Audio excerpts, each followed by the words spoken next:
Hello everyone, welcome to SP biology class. हम लोग यहाँ पे जैव प्रक्रम के एमसीक्यू करने जा रहे हैं। जितने भी परीक्षा बोर्ड परीक्षा में आए हुए प्रश्न हैं, सारे बोर्ड, देखो यूपी बोर्ड हो आपका, ठीक है, बिहार बोर्ड हो, उत्तराखंड बोर्ड हो, जितने भी बोर्ड के आए हुए प्रीवियस ईयर के क्वेश्चन है एमसीक्यू, वो हम लोग यहाँ पे सॉल्व करेंगे। तो आप समझ सकते हैं क्लास कितनी इंपॉर्टेंट होने वाली है।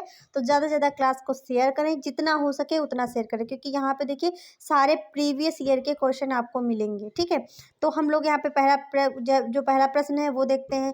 चर्मदाह, ठीक है, चर्मदाह या पेलेग्रा, ठीक है, चर्मदाह भी कह सकते हैं, पेलेग्रा भी कह सकते हैं। रोग निम्नलिखित में से किस विटामिन की कमी से होता है? ठीक, किस विटामिन की कमी से होता है? ठीक है, तो यहाँ किस विटामिन की कमी से होता है? तो विटामिन B5, ठीक है, विटामिन B5 जो होती है वो चर्मदाह या पेलेग्रा रोग को उत्पन्न करती है। पेलेग्रा यानी 5, पेलेग्रा यानी 5, कौन सी विटामिन 5? देखो विटामिन जो है B5, ठीक है। अब स्वपोषी पोषण के लिए आवश्यक है, ठीक, स्वपोषी पोषण आपने देखो स्वपोषी परपोषी पढ़ा हुआ है। स्वपोषी जो होते हैं जो स्वयं अपना भोजन का निर्माण करते हैं, परपोषी वो होते हैं जो दूसरे पे भोजन के लिए आश्रित रहते हैं, निर्भर रहते हैं। ठीक है, तो देखो जो पौधे होते हैं वह स्वयं ही अपना भोजन क्या करते हैं, बनाते हैं। तो देखो जो सूरज, जो पौधे होते हैं वो अपना भोजन स्वयं क्यों बनाते हैं? क्योंकि देखो उसमें क्लोरोफिल पाया जाता है, क्लोरोफिल पाया जाता है, और देखो कार्बन डाइऑक्साइड और जल होता है, और सूर्य का प्रकाश, इन तीनों की उपस्थिति में क्या करते हैं, जो पौधे होते हैं वो अपना भोजन बनाते हैं। तो यहाँ पे डी सही होगा। अगला क्वेश्चन क्या है? पादपों में प्रकाश संश्लेषण द्वारा भोजन का निर्माण होता है। मतलब पादप जो है उसके किस भाग में भोजन का निर्माण होता है? तो देखो फूड फैक्ट्री जो है, लीव्स को कहा गया, पत्ती को कहा गया कि भोजन का निर्माण कौन करती है? तो पत्तियां करती है, क्योंकि पत्तियां में सबसे ज्यादा क्या होता है, क्लोरोफिल पाया जाता है। तो यहाँ लिखेंगे पत्ती। अगला क्वेश्चन है, देखो प्रकाश संश्लेषण की समीकरण दी हुई है, उनको बैलेंस करना है। प्रकाश संश्लेषण की समीकरण दी हुई है, उसमें उसको बैलेंस करना है। पहला समीकरण देखिए क्या है कि कार्बन डाइऑक्साइड और 12 पानी, ठीक, 6 कार्बन डाइऑक्साइड हैं और 12 पानी के अणु हैं। तो देखिए इसमें जो है प्रेजेंस में ना इसमें सूर्य का प्रकाश है ना क्लोरोफिल है, ये गलत हुआ। इसमें भी सूर्य का प्रकाश है, क्लोरोफिल नहीं, गलत हुआ। अब देखिए 2 बचे, ठीक, 2 बचे। तो इसमें देखिए 6H2 है, 6O2 है। इसमें देखिए कार्बन डाइऑक्साइड बनना है, तो उत्पाद में कार्बन डाइऑक्साइड कभी नहीं बनता, तो ये भी गलत हुआ आपका। सही ये हुआ, ठीक है। सही कौन सा हुआ? तीसरा हुआ। कैसे सही हुआ ये देखना चाहेंगे, तो देखिए कैसे सही हुआ। यहाँ पे 6 कार्बन डाइऑक्साइड के करो, 6 देखो कार्बन है, 6 दूने 12, 12 ऑक्सीजन है। यहाँ पे 12 दूने 24, 24 हाइड्रोजन है, 12 ऑक्सीजन है, ठीक है। तो अब देखो 6 कार्बन हो गए, तो कार्बन यहाँ से निकल गया, ठीक है। अब आपके पास ऑक्सीजन यहाँ पे 12 बची हैं, ठीक है। तो हाइड्रोजन यहाँ पे देखो 24 है, 12 आपने यूज़ किए, ठीक है। यहाँ पे 6 हमने ऑक्सीजन यूज़ कर लिया, हमारे पास कितनी बची है? अब हमारे पास ऑक्सीजन की संख्या बची है, देखो यहाँ पे 6 दूनी 12, कितनी बची है? 12 बची है, और यहाँ पे ऑक्सीजन मेरे पास कितनी है? 12 है, ठीक है।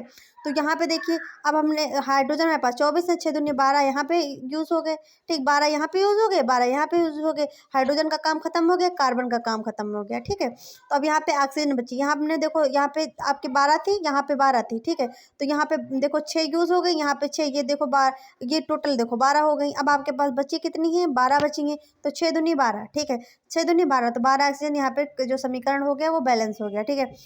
द्वार कोशिकाएं पाई जाती हैं, द्वार कोशिकाएं पाई जाती हैं। जब आपने देखो वो पढ़ा था रंध्र, ठीक है, रंध्र पढ़ा था, तो रंध्र के बीच में ऐसी संरचना दिख रही थी आपको, ऐसे करके ऐसी संरचना बनी हुई थी, ठीक। तो देखो द्वार कोशिकाएं पाई जाती हैं, द्वार कोशिकाएं जो होती है रंध्रों में पाई जाती है। किसमें? रंध्रों में। तो रंध्रों में 2 सेम के बीच के आकार की द्वार कोशिकाएं पाई जाती हैं, ठीक है। क्लोरोफिल अवशोषित करता है, क्लोरोफिल क्या अवशोषित करता है? देखो जल को, प्रकाश ऊर्जा को, खनिज लवण को, ऑक्सीजन को। तो क्लोरोफिल देखो, क्लोरोफिल क्या प्रकाश की उपस्थिति में भोजन को बनाता है, निर्माण करता है? इसका मतलब किसको अवशोषित करता है? तो प्रकाश को अवशोषित करता है क्लोरोफिल, ठीक है, प्रकाश को अवशोषित करता है क्लोरोफिल। तो देखिए सारे जो प्रश्न हैं ये परीक्षा में आए हुए प्रश्न हैं, तो ये क्लास आपके लिए बहुत ही इंपॉर्टेंट है। आप बोर्ड एग्जाम अगर देने जा रहे हैं सन 2025 का, तो ये जो क्लास है आप जरूर देख करके जाइए। आपको 100% इसी में से क्वेश्चन फंसना है, कहीं अलग से नहीं आएगा, ठीक है।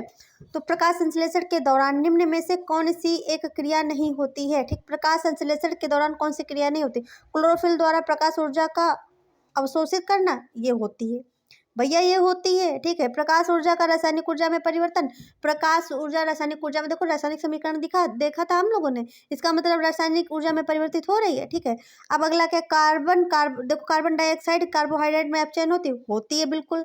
ग्लूकोज और पार्विक अम्ल में विखंडन ये नहीं होता है, ये नहीं होता है, ठीक है। तो आंसर यहाँ पे देखिए गलत कौन सा दिया हुआ है, डी दिया हुआ है। क्वेश्चन को समझते जाइए, कोई क्वेश्चन ऐसा नहीं है जो आपको समझ में ना आए, और क्वेश्चन को रटना नहीं है, क्वेश्चन को क्या समझना है। पहले देखिए उसमें कौन कौन सी प्रोसेस होती है, कौन सी नहीं होती है, आपको आंसर खुद मिल जाएगा, रटने की कोई ज़रूरत नहीं है, ठीक है। अगला क्वेश्चन, प्रकाश संश्लेषण प्रक्रम के दौरान क्या नहीं संश्लेषित होता है, ठीक है। प्रकाश संश्लेषण के प्रक्रम के दौरान क्या संश्लेषित नहीं होता है। जब प्रकाश जो होता है, प्रकाश की प्रक्रिया होती है, प्रकाश संश्लेषण होता है, फोटोसिंथेसिस की प्रक्रिया होती है, तो क्या संश्लेषित नहीं होता है। देखो ऑक्सीजन, जल, कार्बन डाइऑक्साइड, ठीक है। तो आप जानते हैं कि संश्लेषित की बात कर रहे हैं, तो यहाँ पे जो होती है ऑक्सीजन, ऑक्सीजन का जो होता है प्रकाश की जो होती है प्रक्रिया के दौरान संश्लेषित नहीं होती है, ठीक है। अगला क्वेश्चन है, पादपों में वायु प्रदूषण को कम करने वाली प्रक्रिया है। पादपों में वायु प्रदूषण को कम करने वाली प्रक्रिया है, कौन सी प्रक्रिया है। देखिए श्वसन, प्रकाश संश्लेषण, वाष्पोत्सर्जन, प्रोटीन, ठीक है। तो यहाँ पे देखिए कौन सी है वायु प्रदूषण कम करने वाली, तो क्या करते हैं, कार्बन डाइऑक्साइड को ग्रहण करते हैं और ऑक्सीजन को निकालते हैं। तो यहाँ पे प्रकाश संश्लेषण हुई, कौन सी प्रक्रिया हुई, प्रकाश संश्लेषण हुई। अगला है, प्रकाश संश्लेषण अपक्रिया में मुक्त ओटो का स्रोत होता है, ठीक है। मतलब जो मुक्त जो ऑक्सीजन वहाँ से निकलती है प्रकाश संश्लेषण की प्रक्रिया में, तो वो कहाँ से आती है, ठीक है, वो कहाँ से आती है। तो आपको पता है कि जो पौधे होते हैं वो जड़ों के द्वारा क्या करते हैं, H2O पानी का ऑब्जर्वेशन करते हैं, तो वहीं से इनको ऑक्सीजन मिलती है। कहाँ से मिलती है, वहीं से मिलती है, क्योंकि वहाँ पे देखो दो हाइड्रोजन के अणु होते हैं, एक ऑक्सीजन होती है, तो वहीं से क्या मिलती है, ऑक्सीजन इनको मिलती है। जैसे कि आप देखते हैं जो मछली वगैरह होती है पानी से ऑक्सीजन देती है, उसी प्रकार पौधों को भी कहाँ से, पानी से ऑक्सीजन मिलती है, ठीक है। अगला प्रश्न देखते हैं, निम्नलिखित में से कौन विषमपोषी नहीं है। निम्नलिखित में से कौन सा विषमपोषी नहीं है, ठीक है। इसमें विषमपोषी जो नहीं है उसके बारे में बताना है। तो फफूंद, फीताकृमि, ईस्ट, ये तीनों है विषमपोषी। पर जो मनी प्लांट है या स्वपोषी है, स्वयं अपने भोजन का निर्माण करता है। जो मनी प्लांट देखा होगा उसकी पत्तियां कैसी होती हैं, लीफ कैसी होती है, हरी होती है, ठीक। तो इसका मतलब क्या है, जो दूसरी चीज़ क्या है, जो मनी प्लांट है वो एक पौधा है, ठीक है। एक प्रकार की जो बेल होती है, बेल है, ठीक। तो पौधे में ही आती है, तो ये क्या है, देखो यह क्या है, स्वपोषी है, ठीक है, स्वपोषी। सही कथन को चुनिए, सही कथन को चुनिए। अब लोग कंफ्यूज कैसे होते हैं, जैसे स्वपोषी आ गया, परपोषी आ गया, ठीक है। तो उसमें क्या करेंगे, परपोषी, क्योंकि वो दूसरे पर रहता है, वहाँ भोजन बनाने की बात चल रही, ठीक। भोजन कैसे बनाता है, रहता तो दूसरे पर है, तो भोजन का निर्माण तो स्वयं करता है, ठीक है। तो थोड़ा क्वेश्चन में बिल्कुल घबराए नहीं, आराम से क्वेश्चन को आराम से देखें, पढ़ें, समझें, तब उसका आंसर करें। सही कथन को चुनिए, विषमपोषी अपने खाने का संश्लेषण नहीं करते, ठीक है। विषमपोषी अपने खाने का संश्लेषण नहीं करते, तो ये सही है, ठीक। जो विषमपोषी होते हैं, ठीक है, परपोषी जो होते हैं वो अपना भोजन स्वयं नहीं बनाते, ठीक है। विषमपोषी प्रकाश संश्लेषण के लिए सूर्य का प्रयोग करते हैं, गलत बात भैया। हम तो खाना खाते हैं, दाल चावल खाते हैं। विषमपोषी कार्बन डाइऑक्साइड और जल कार्बोहाइड्रेट में बदलने योग्य होते नहीं होते हैं, ये तो पौधे करते हैं जो जो स्वपोषी होते हैं, ठीक है। तो यहाँ पे जो आंसर सही है पहला सही, विषमपोषी कार्बन डाइऑक्साइड और जल को कार्बोहाइड्रेट में बदलने योग्य होते, गलत। ये कोई हम लोग क्रिया नहीं कर पाते, बस हम लोग दूसरे पर खाने के लिए डिपेंड होते हैं। प्रत्येक जबड़े में अग्रचवर्णक की संख्या होती है, मतलब अग्रचवर्णक जो होते हैं उनकी संख्या कितनी होती है। तो प्रत्येक जबड़े में अग्रचवर्णक की संख्या कितनी होती है, 2 जोड़ी होती है। कितनी होती है, 2 जोड़ी होती है। मनुष्य में दूध के दांतों की संख्या, दूध के दांत मतलब जब बचपन में हम लोग कहेंगे दूध के दांत निकले, टूटते हैं, ठीक। हम लोग इधर दांत नहीं, इधर दांत नहीं, ठीक है, तो दिखते हैं, तो बड़े बेकार से दिखते हैं, भद्दे से। तो दूध के दांत जो टूटते हैं वो कितने होते हैं, तो मनुष्य में जो दूध के दांत होते हैं कितने होते हैं, 20 होते हैं। ये बहुत देखो कॉम्पिटिटिव एग्जाम में भी पूछा जाने वाला प्रश्न है। अगला है, निम्नलिखित में से मनुष्य की लार में पाया जाता है, मनुष्य की लार में कौन सा एंजाइम पाया जाता है?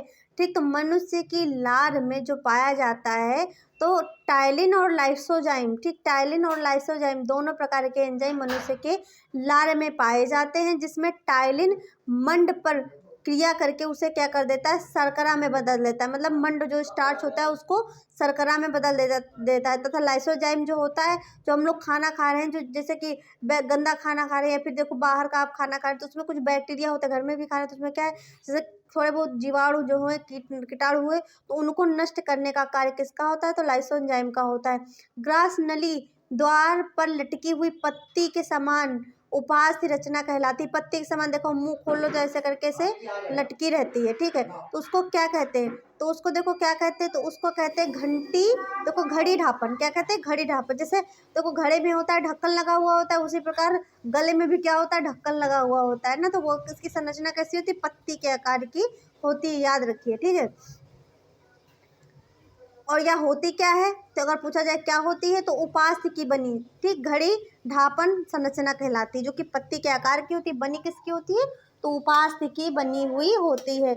यकृत स्त्रावित करता है, यकृत क्या स्त्रावित करता है, क्वेश्चन पूछ रहा है यकृत क्या स्त्रावित करता है, तो यकृत जो होता है तो पित्तरस का स्त्रावण करता है, ठीक, पित्तरस का स्त्रावण करता है, यकृत से क्या बाइल जूस निकलते हैं, पित्तरस का स्त्रावण करता है, पित्तरस का स्त्राव होता है, पित्तरस का स्त्राव होता है, वही क्वेश्चन है, दोबारा दोबारा पूछ दिया, बस उल्टा करके पूछ दिया, ठीक है, क्वेश्चन वही है, बस उल्टा करके पूछ दिया। देखिए वही सन 2019 में फिर से वही प्रश्न आया है, तो प्रश्न का आंसर अगर समझ के पढ़ेंगे तो आपको, अगर प्रश्न जैसे ऑप्शन का घुमा करके प्रश्न दे दिया तो आपको कोई कंफ्यूजन नहीं होगी। तो पित्तरस का स्त्रावण कौन करता है, तो यकृत करता है, कौन करता है, यकृत करता है।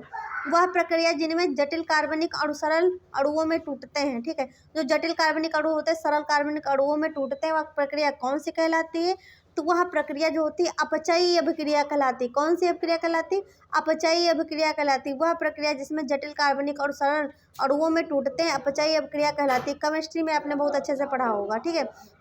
निम्नलिखित में से अग्न्यासी रस के संबंध में कथन सत्य है, ठीक है, इसमें कौन सा कथन सत्य है, ट्रिप्सिन प्रोटीन और लाइपेज कार्बोहाइड्रेट को पचाता है, नहीं, ट्रिप्सिन तरलीकृत वसा और लाइपेज प्रोटीन को पचाता है, नहीं, ठीक है, ट्रिप्सिन और लाइपेज वसा को पचा, बात वही बार बार कह रहे हैं, ये बात वह बार बार वही कह रहे हैं, बस थोड़ा सा डिफरेंस करके कह रहे हैं। ट्रिप्सिन प्रोटीन और तरलीकृत वसा को लाइपेज पचाता है, ये बात सही है, ठीक है, ये बात सही है, ठीक है।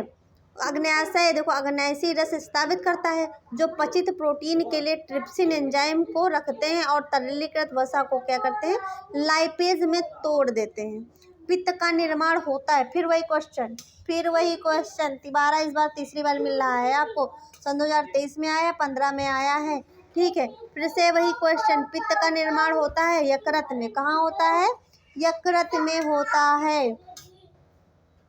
ग्लाइकोजेनेसिस क्रिया में बनता है, ठीक है, ग्लाइकोजेनेसिस प्रक्रिया में क्या बनता है, तो ग्लाइकोजन, ग्लाइकोजेनेसिस यानी ग्लाइकोजन, ग्लाइकोजेनेसिस यानी कि ग्लाइकोजन बनता है, ठीक, तो ग्लाइकोजेनेसिस क्रिया में यकृत जो होता है अतिरिक्त ग्लूकोज जो मतलब जितना यूज़ का तो होता है और जो अतिरिक्त होता है एक्स्ट्रा होता है तो उसको क्या किया जाता है, उसको ग्लाइकोजन में बदल देते हैं, क्या होता है, ग्लाइकोजन में बदल दिया जाता है। जैसे कि अपने घरों में देखा होगा चावल ज़्यादा बन जाता है तो फ्रिज में लगा दिया जाता है, उसी प्रकार देखो ग्लूकोज जितना आवश्यक होता है तो उसको यूज़ कर लेता है, बाकी यकृत क्या कर देता है, ग्लूकोज को ग्लाइकोजन में बदल देता है, ठीक है। और अगला क्वेश्चन है, वह एंजाइम जो सुक्रोज को ग्लूकोज तथा फ्रैक्टोज में बदलता है, ठीक, वह एंजाइम कौन सा है जो देखो सुक्रोज को ग्लूकोज में बदल दे, ठीक है, तथा फ्रैक्टोज में बदल देता है, ठीक, तो वह एंजाइम कौन सा है, ठीक है, कौन सा है, ऑप्शन देखेंगे सुक्रोज, लैक्टोज, लाइपेज, नॉस्टेज, ठीक है, तो वह कौन सा है, देखो जो सुक्रोज को ग्लूकोज तथा फ्रैक्टोज में बदल देता है वह खुद क्या होता है, सुक्रेज होता है, क्या होता है, सुक्रेज होता है। अगला क्वेश्चन है, रसांकुरों में वसा, ठीक है, रसांकुरों में वसा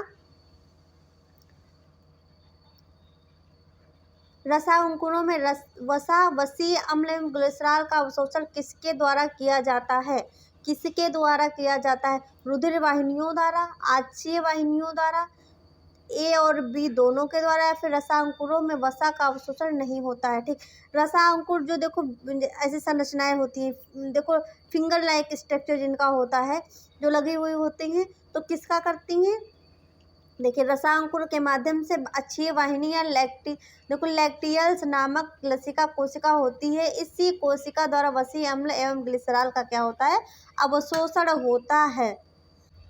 अगला कूट देखो दिया है, मिलान करना है। ठीक, क्या करना है, मिलान करना है। ठीक है, तो देखो एमाइलेज का जो होगा यहाँ पे मिलान करते हैं। देखो सबसे पहले जो आप जानते हो करोगे, रेनिन का दूध, देखो दूध से मिलती है, प्रोटीन होती है रेनिन रेनिन। ठीक, अब अगला जो है पित्त लवण क्या निकलता है, और पेप्सिन जो होता है, पेप्सिन क्या है, प्रोटीन। ठीक, पेप्सिन क्या है, प्रोटीन है। और पित्त लवण जो होता है, पित्त लवण जो होता है ये कहाँ से होता है, देखो तो लिपिड से। कहाँ से होता है, लिपिड से। और एमाइलस जो होता है ये क्या होता है, स्टार्च से। ठीक, ये कूट हो गया, इसका क्या हो गया, कूट। पहले जो आती है उनको मिलाओगे, उसके बाद में आगे का देखोगे। ग्लाइकोलिसिस की प्रक्रिया संपन्न होती है। ठीक, ग्लाइकोलिसिस की प्रक्रिया कहाँ संपन्न होती है, तो देखो ग्लाइकोलिसिस की जो प्रक्रिया होती है वो कोशिका द्रव में। ठीक है, जो कोशिका द्रव होता है उसमें क्या होती है, ग्लाइकोलिसिस की प्रक्रिया संपन्न होती है। माइटोकॉन्ड्रिया क्या करता है, ऊर्जा का पावर हाउस होता है। राइबोसोम जो होता है प्रोटीन का सिंथेसिस करता है। ठीक, तो ये सब इनके वर्क होते हैं। अंतःप्रद्रवी जलिका जो होती है तो कोशिका द्रव में होता है। किसमें होता है, कोशिका द्रव में होता है। अगला क्वेश्चन देखते हैं, एक अणु। ठीक, क्या है, एक अणु। एक अणु ग्लूकोज के पूर्ण ऑक्सीकरण से कितने एटीपी अणु प्राप्त करता है। ठीक, मतलब जो ग्लूकोज होता है उसका एक अणु जब ऑक्सीकरण होता है तो एटीपी के कितने अणु बनते हैं, तो देखिए यहाँ कितने बनते हैं, तो 38 एटीपी। 38 एटीपी आपने पढ़ा, याद कर लो एकदम। एक ग्लूकोज का अणु कितना, 38 एटीपी जो होती है वो प्राप्त करते हैं। किस श्वसन से सर्वाधिक ऊर्जा प्राप्त होती है, किस श्वसन से सर्वाधिक ऊर्जा प्राप्त होती है, ऑक्सी श्वसन से, अनाक्सी श्वसन से, किण्वन से, या फिर इनमें से कोई नहीं। देखो ऑक्सी श्वसन में सर्वाधिक ऊर्जा प्राप्त होगी। ठीक, कितनी सर्वाधिक ऊर्जा प्राप्त होती है, देखो ऑक्सी श्वसन में सर्वाधिक ऊर्जा यानी कि 673 किलो कैलोरी प्रति ग्लूकोज। ठीक, कितनी, 673 किलो कैलोरी प्रति ग्लूकोज अणु प्राप्त होते हैं, जबकि अनाक्सी श्वसन में कितनी होती, मात्र 27 किलो कैलोरी ग्लूकोज अणु प्राप्त होते हैं। तो खुद समझ लीजिए कितनी, किसमें ऊर्जा ज़्यादा जो होती है वो प्राप्त होती है, तो यहाँ पे ऑक्सी श्वसन में होती है। और ऑक्सी श्वसन में ऑक्सीजन उपस्थित होती है, अनाक्सी में ऑक्सीजन उपस्थित नहीं होती है। एल्कोहल का निर्माण होता है, एल्कोहल का निर्माण होता है तो किण्वन से। किसमें, किण्वन से। जैसे कि आपने अंगूर देखे होंगे, तो अंगूर है, इन सब फलों को क्या, सड़ा करके। ठीक, सड़ा करके, ठीक है, क्या बनाया जाता है, एल्कोहल का निर्माण होता है। तो यहाँ किसमें होता है, किण्वन में होता है। किससे होता है, किण्वन में होता है। तो किण्वन की जो होती प्रक्रिया उसको कौन संपन्न करता है, कमेंट करके बताइए। ग्लाइकोलाइसिस की प्रक्रिया संपन्न होती है, किसमें संपन्न होती है, फिर से वही प्रश्न आया है, तो कोशिका द्रव में। कोशिका द्रव में, बार बार बताने की जरूरत नहीं, कोशिका द्रव में होती है। ठीक है, अगला क्वेश्चन है, अगला क्वेश्चन है ग्लाइकोलिसिस। अगला क्वेश्चन है ग्लाइकोलिसिस अंत में कितने एटीपी अणुओं का सीधा लाभ होता है। ठीक है, ग्लाइकोलिसिस के अंत में कितने अणुओं का सीधा लाभ होता है।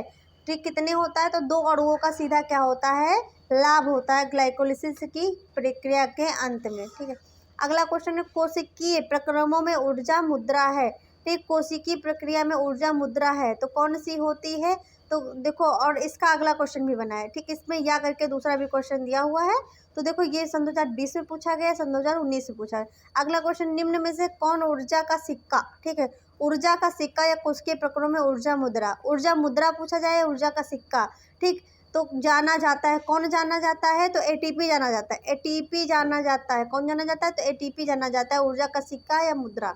ठीक है, अगला क्वेश्चन है श्वसनीय पदार्थ कार्बनिक पदार्थ हैं। श्वसनीय पदार्थ कार्बनिक पदार्थ हैं जो श्वसन के दौरान ऊर्जा मुक्त करने के लिए होते हैं। ठीक है, श्वसन के दौरान कौन सी ऊर्जा मुक्त करने के लिए, देखो ऑक्सीकृत करने के लिए होते हैं। क्या करने के लिए होते हैं, तो ऑक्सीकृत करने के लिए होते हैं। ठीक है, श्वसनीय पदार्थ कार्बनिक पदार्थ होते हैं। ठीक, श्वसनीय पदार्थ कौन से होते हैं, कार्बनिक पदार्थ होते हैं, और जो श्वसन के दौरान ऊर्जा मुक्त करने के लिए क्या होते हैं, ऑक्सीकृत होते हैं। अगला क्वेश्चन है निम्नलिखित में से कौन सा, ठीक, या से कथन सही है, ठीक, इसमें से कौन सा कथन सही है बताना है, ठीक है। तो पायरुवेट को ईस्ट की सहायता से इथेनॉल और कार्बन डाइऑक्साइड में बदल दिया जाता है, ठीक ये सही है, ठीक। अगला क्वेश्चन है कि वायवीय जीवाणुओं में किण्वन होता है, वायवीय जीवाणुओं में किण्वन होता है, ठीक है। अगला है माइटोकॉन्ड्रिया में किण्वन होता है, गलत। जो जो आते हैं पहले वो देखो, ठीक है। तो माइटोकॉन्ड्रिया में किण्वन होता है, आप सबको पता है माइटोकॉन्ड्रिया जो होता है ऊर्जा का पावर हाउस होता है, ये सबको कुछ अच्छे कक्षा 5 वाले बच्चों को भी पता है, ठीक है। तो और दूसरा है किण्वन अवायवीय श्वसन का ही एक रूप है, किण्वन अवायवीय श्वसन का ही एक रूप है, ठीक है। ठीक है, तो यह इसमें देखो कौन सा सही है। तो देखिए ईस्ट में पायरुवेट इथेनॉल और कार्बन डाइऑक्साइड में बदल जाता है, किण्वन ऑक्सीजन की अनुपस्थिति में क्या होता है, पाया जाता है। तो यहाँ पे देखो क्या है, यहाँ पे आपका सही है ये सही है,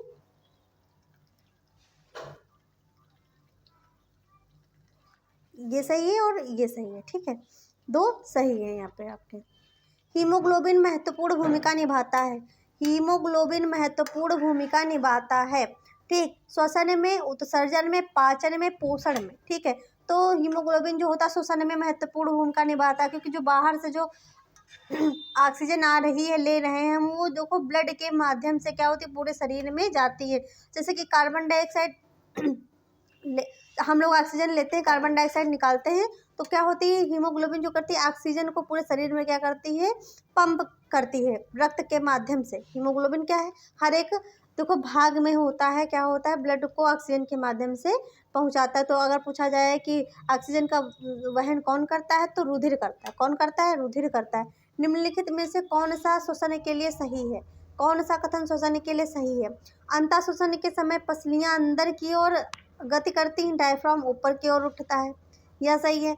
या फिर कूपिकाओं में गैसों का आदान प्रदान होता है, इसके अंतर्गत कूपिका वायु से ऑक्सीजन रुधिर में फैलती है और रुधिर से कार्बन डाइऑक्साइड कूपिका वायु में जाती है या फिर ये सही है।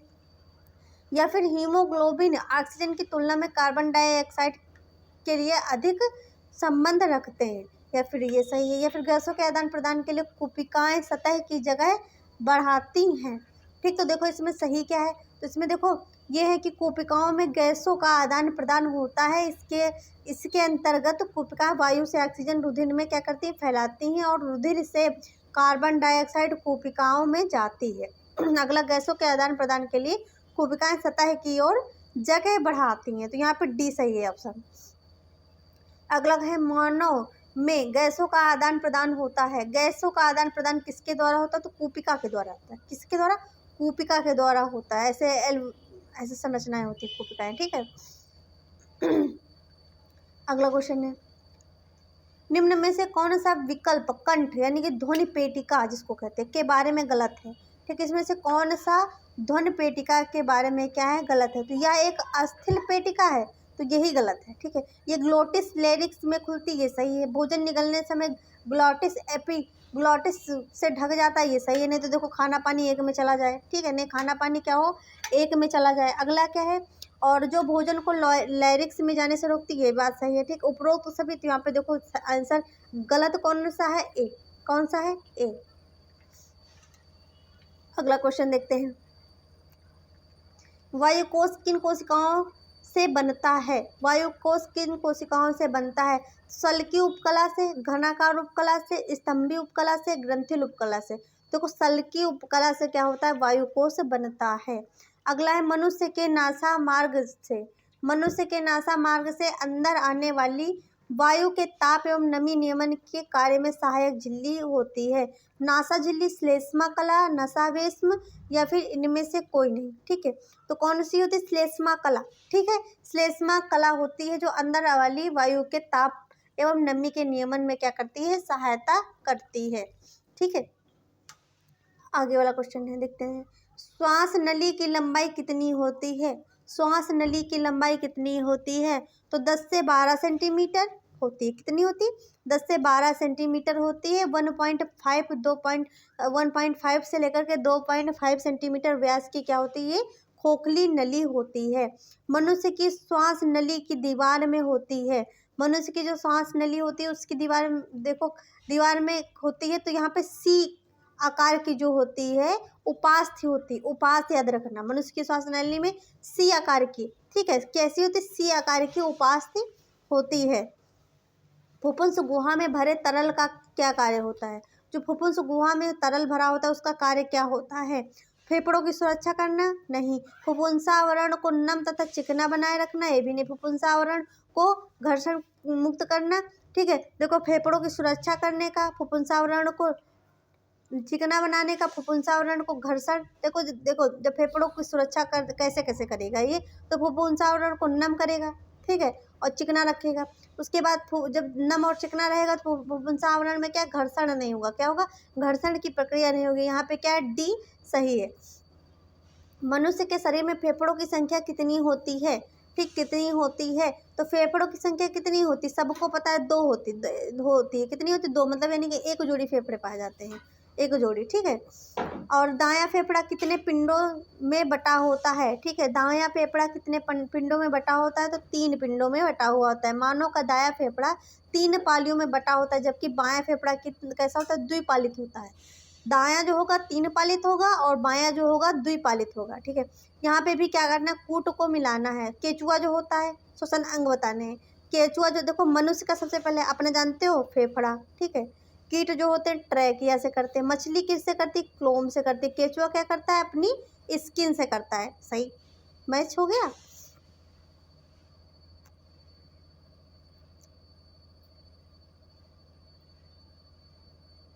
वेट सेट कर ले इसको जरा।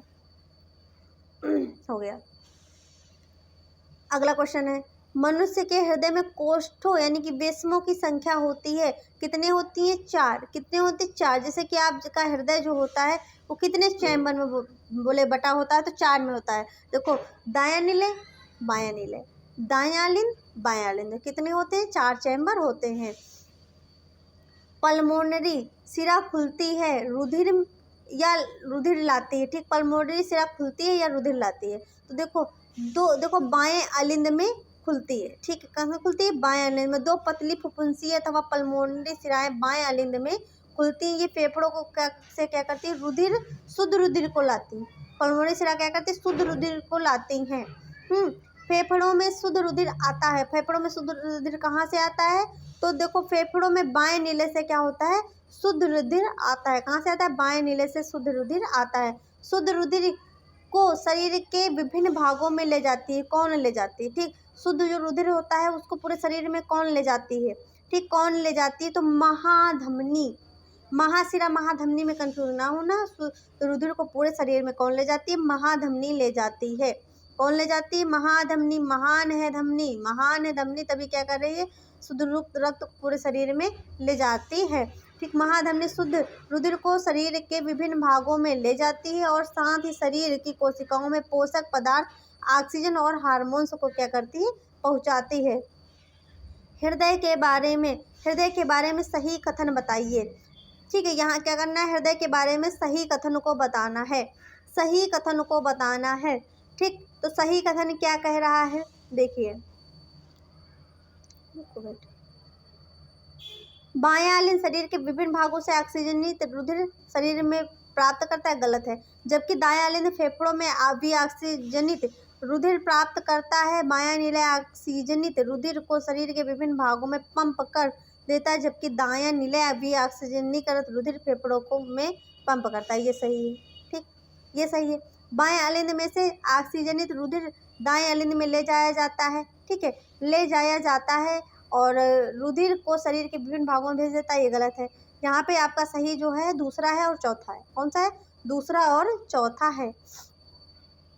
दाएं नीले से अशुद्ध रुधिर में जाता है, ठीक। दाएं नीले से अशुद्ध रुधिर कहाँ जाता है भैया, कहाँ जाता है, तो अशुद्ध रुधिर जो होता है वो कहाँ जाता है, फेफड़ों में जाता है। कहाँ जाता है, फेफड़ों में जाता है। यहाँ पे भी क्या करना है, मिलान करना है, मिलान करना है, क्या करना है, मिलान करना है। सही कूट का मिलान करना है। यहाँ पे देखो सही कूट का मिलान हम लोग कैसे करेंगे, सबसे पहले RBC का जीवन काल आपको पता है 120 दिन होता है। कितना होता है, 120 दिन होता है।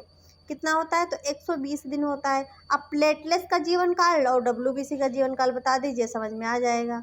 ठीक है, तो देखो, और WBC का जीवन काल कितना होता है, तो WBC का जीवन काल जो होता है, देखो RBC का होगा 120 दिन, WBC हो गया 10 से 13 दिन तक जिंदी रहती, प्लेटलेट्स जो होती है सिर्फ 8 दिन तक रहती है। ठीक है, इनके जीवन काल हो गए। ये बहुत प्रश्न आते हैं। ठीक है, आपका ये नीट में भी बनते हैं प्रश्न। रुधिर का थक्का बनने के लिए आवश्यक है। ठीक, रुधिर का थक्का बनने के लिए कौन आवश्यक है, तो आपको पता है कैल्शियम। कौन आवश्यक है, कैल्शियम। देखो, रुधिर का थक्का बनाने के लिए कैल्शियम आयनों की क्या होती है, आवश्यकता होती है। यहाँ अधिकतर थ्रोम्बिन जो होता है वो आंसर अधिकतर बच्चे क्या करते हैं, लगाते हैं। ठीक है,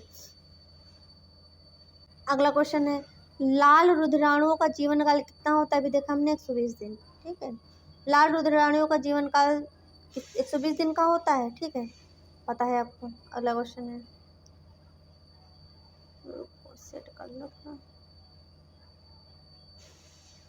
निम्नलिखित में से कौन सी रुधिर कणिकाएं शरीर में आए हुए हानिकारक जीवाणुओं को नष्ट करती है, आपको पता है WBC। ठीक है, क्या है, WBC क्या करती है, फाइट करती है। ठीक, क्या करती है, फाइट करती है जो बाहर से वायरस आते हैं। मनुष्य का हृदय 1 मिनट में कितनी बार धड़कता है, कितनी बार धड़कता है, तो 72 से 75 बार। कितने, 72 से 75 बार।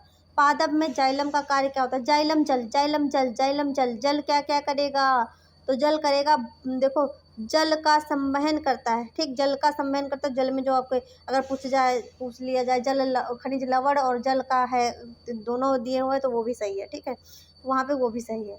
एक स्वस्थ व्यक्ति का सामान्य रक्तदाब कितना होता है, सामान्य रक्तदाब कितना होता है, तो देखो यहाँ पे कितना है, 125 से 115 से 125। ठीक है, 115 से 125। ठीक है, अब फ्लोएम द्वारा भोजन का स्थानांतरण होता है। फ्लोएम यानी फूड, फ्लोएम यानी food, phloem food, phloem food क्या करता है, तो फ्लोएम जो होता है भोजन का स्थानांतरण सुक्रोज से शर्करा में करता है। किसमें, सुक्रोज से शर्करा में करता है। पौधों में जड़ों द्वारा उससे जल व खनिज लवण का परिवहन किसके माध्यम से होता है, ठीक, जाइलम जल है तो जल में खनिज लवण है, जाइलम का। ठीक, याद रखिए अभी जो बताया है। गर्मियों के दिनों में किस कारण दोपहर में पादप जो होते हैं मुरझा जाते हैं, तो क्या होती है, वाष्पोत्सर्जन जब अधिक होता है, जब पानी ज़्यादा निकल जाता है, जो हम लोग जब प्यास लगी, कुछ पसीना निकला, कुछ स्वेट निकला, तो हम लोग भी तो मुरझा जाते हैं। उसमें वाष्पोत्सर्जन क्रिया दोपहर में बहुत ज़्यादा होती है, जिसके कारण क्या होता है, पादप जो होते हैं वो मुरझा जाते हैं।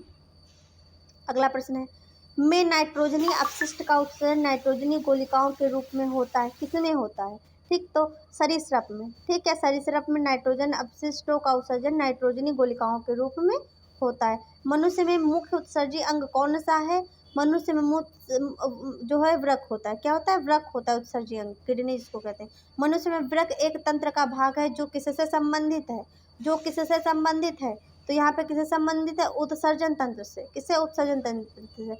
मनुष्य का मूत्र का निर्माण होता है, सॉरी गलती से निकल गया, मूत्र का निर्माण होता है, तो मूत्र का निर्माण कहाँ होता है, वृक्क में। कहाँ, वृक्क में। ठीक, वृक्क से ही प्रक्रिया चालू होती है मूत्र निर्माण की।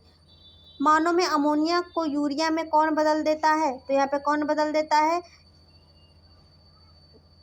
यकृत बदल देता है। यकृत जो होता है वो अमोनिया को यूरिया में बदल देता है। ठीक, सहायक उत्सर्जी अंग कौन से हैं, सहायक पूछा गया उत्सर्जी अंग कौन से हैं, तो सहायक उत्सर्जी अंग जो है यहाँ पे देखो, त्वचा दी हुई है, या फेफड़े, यकृत, तेल ग्रंथियाँ, तो इसमें सहायक उत्सर्जी अंग कौन से हैं, तो देखिए यहाँ पे कितने, त्वचा भी है, फेफड़े भी हैं, यकृत भी है, तेल ग्रंथियाँ। तेल ग्रंथियाँ से देखो निकलता है, गंदगी निकले, यकृत जो होता है उससे भी निकलती, फेफड़ों से भी देखो कार्बन डाइऑक्साइड निकलता है, त्वचा से भी स्वेट निकलता है। ठीक, तो यहाँ सारे हैं।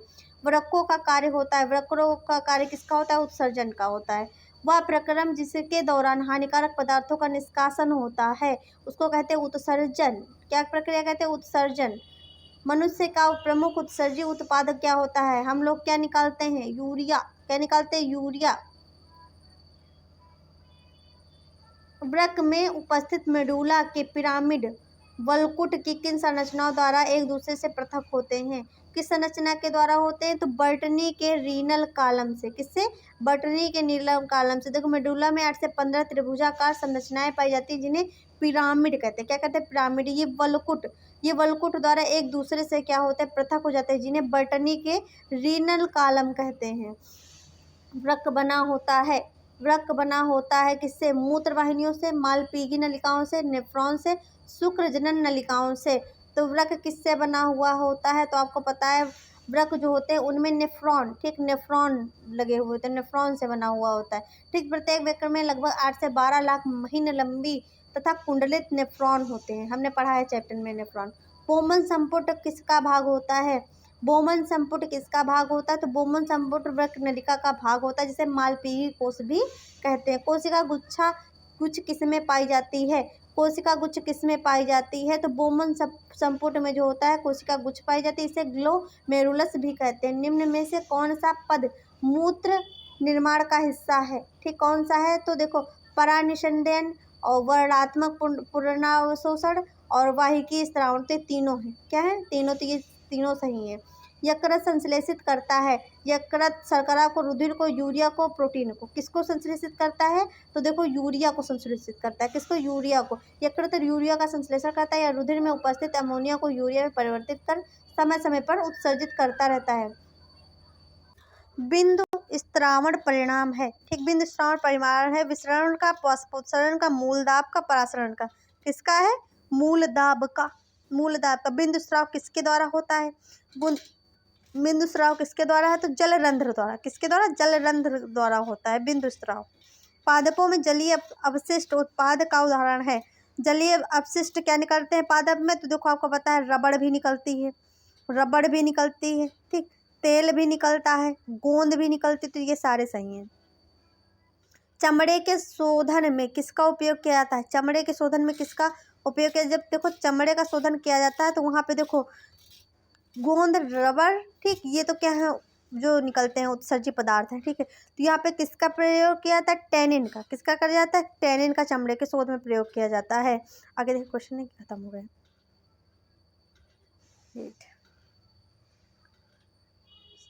यहाँ पे हम लोग के बहुकल्पिक जितने प्रश्न हैं हम लोगों ने कवर कर लिए, परीक्षा में आए हुए प्रश्न, ठीक है।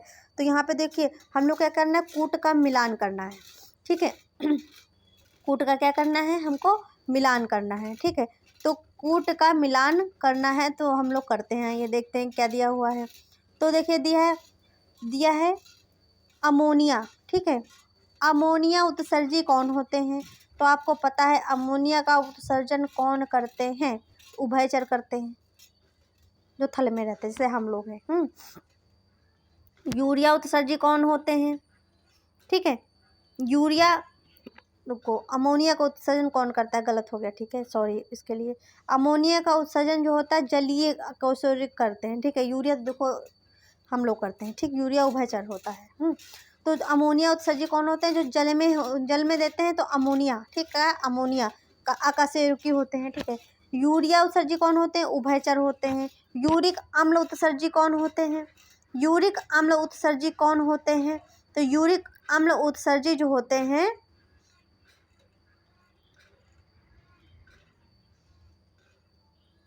यूरिक अम्ल उत्सर्जी जो देखो सरीसृप और पक्षी दोनों होते हैं, 3 और 4 दोनों इसी में आ जाएगा, ठीक है। तो यहाँ हमारे जो है जो बहुविकल्पी प्रश्न है जितने भी प्रीवियस ईयर में आए हैं हम लोगों ने कवर कर लिए हैं। अगर आपको हमारी क्लास अच्छी लगी तो चैनल को ज़्यादा से ज़्यादा शेयर करें, लाइक करें और सब्सक्राइब करें। Thanks for watching.